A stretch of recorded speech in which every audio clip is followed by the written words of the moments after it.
kama wantiere ni kaponi Gachagua biro loyo bura ma pod entiere godo e nyim doho, to nitie yore ma doho nyalo biro ketho godo chenro manyalo dhi nyime odiochieng' ma kiny mondo Gachagua odog e kom. Exactly. Court no wacho maber. Number 1 ma bende ne ohangi gi Justice Wilfrida Okwany e case mane timore mar deputy governor Makisi kocha mane conservatory orders gi bedhi manyo, to court no rule ma bende court kawuono bende ochako odhi that direction. Ni number 1 gi wan gi miluongo ni reinstatement.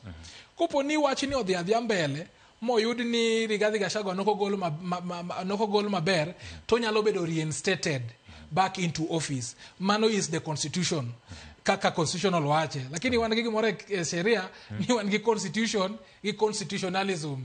Mano is a topic of another day. Kata ka be onyalo nyalore e akiriki oeriki gole gi e sheria. Number 2 onyalo bedo compensated.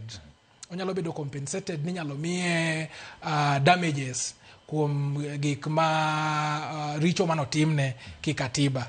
Remember ni katiba is the supreme law. Kendo sheria mora ma ok otenore gi katiba en gima court nyalo declare invalid. Mane gima kata wach political question doctrine, court chano wacho ni political question doctrine ok thich oko tekre mar court mar ng'iyo weche mag impeachment.